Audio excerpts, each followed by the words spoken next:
Welcome to Winning-stl. We have conversations about how St. Louis can best compete and win in the battle for talent, jobs, growth, and equity.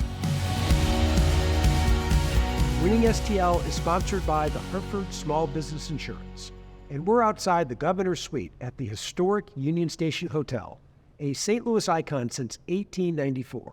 And today I'm speaking with Ron Doherty, President and CEO of Daugherty Business Solutions. Ron, thanks for coming. Great to have you. My pleasure. Happy to be here. So Ron, it's nice to have someone representing, what I would call a homegrown success story for St. Louis.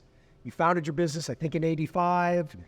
You've got this tech consulting advisory services juggernaut that's done really, really well. You're in 9 locations, including in Europe. You've got 2,000 employees. You've put a lot into St. Louis.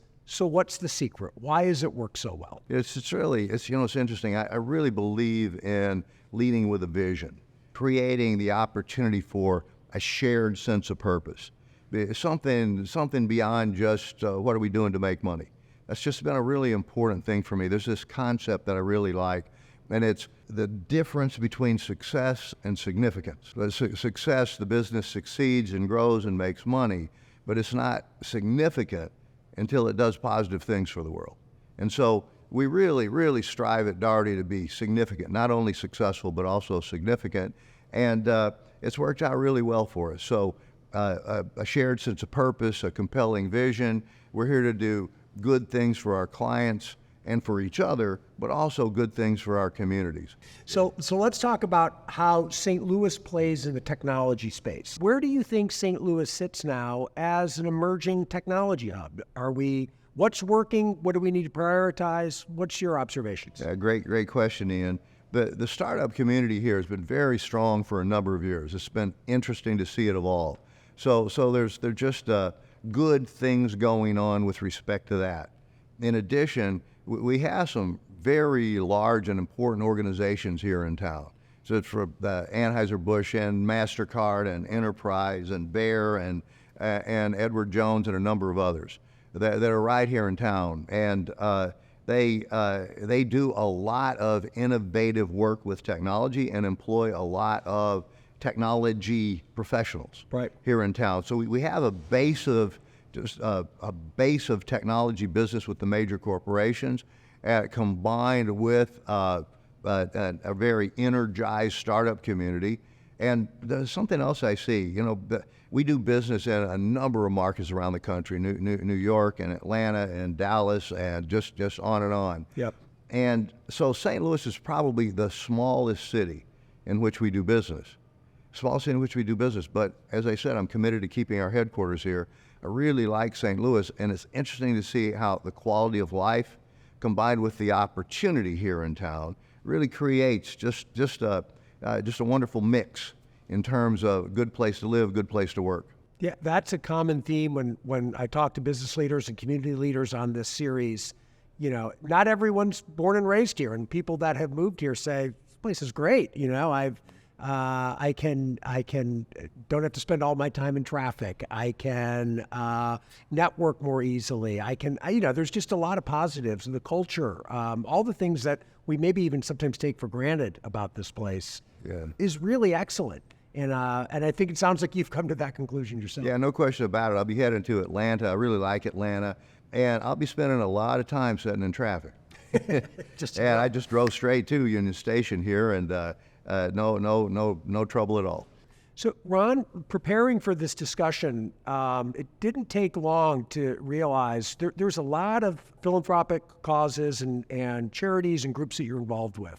But the one I wanted to start with is Access Point. Now, a lot of our viewers, some will know it, some won't know it. So why don't you describe what it is and the role that it fills, both for your company and for our region?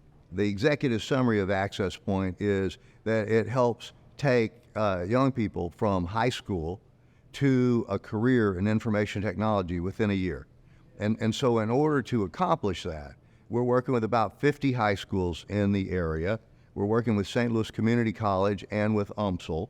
We're working with a number of major corporations. Access Point partners include MasterCard and Edward Jones, Cigna, Bayer, Ameren, a few others. It's interesting. There's a collaboration between major corporations, high schools, higher education organizations, all coming together to make this happen. The starting point for this was that I just realized there's an opportunity for improvement in terms of diversity in the technology workforce. So we're primarily focusing on African American and female students to bring into the Access Point program, not exclusively, but primarily. Okay. And so there are other programs that are similar, and we see ourselves as complementary, not in competition to any of them.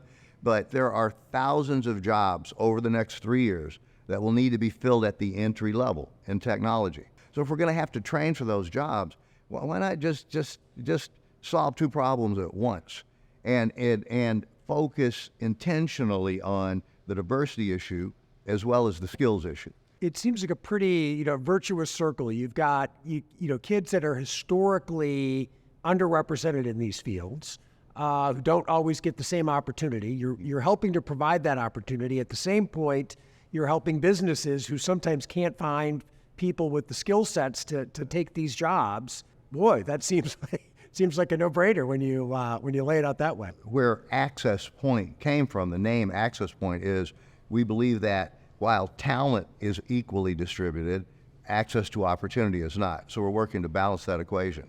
But it's been very satisfying.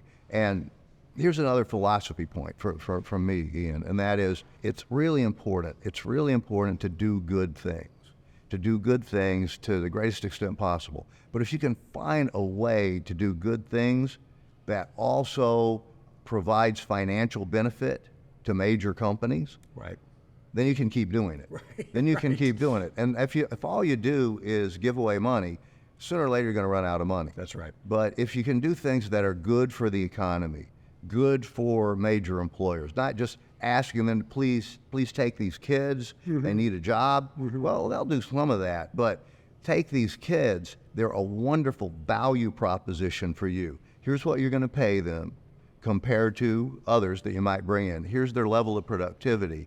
And all of a sudden, it has a financial value proposition in addition to being a good thing to do. Ron, I'd like to end on, someone you've had a lot of success. So what would be a message to the workforce that we have in St. Louis? What are the skill sets that they can add to make themselves really impactful in their career? What I think my most significant advice would be is just keep learning. Keep learning. Just keep studying, keep learning. If you go to work for an organization, make sure they'll provide you the opportunity to continue to grow and learn, and good things will come from that. When we hire people into Daugherty, of course we're interested in the skill sets, but we're much more interested in what we think of as this Daugherty profile. Smart, likable people who you would proudly introduce to your best customer or to your family, someone who has aptitude, someone who's easy to get along with. That if you're smart and you can work with people, then you can excel in technology. You say these are people we can work with and do business with. That's exactly right. Exactly. So Ron, I want to thank you so much. It was a great way to wrap up, a nice optimistic take from an optimistic guy. We really enjoyed it, and I think it's going to be great for our watchers and listeners out there. My pleasure, Ian. I really enjoyed it too. Thanks.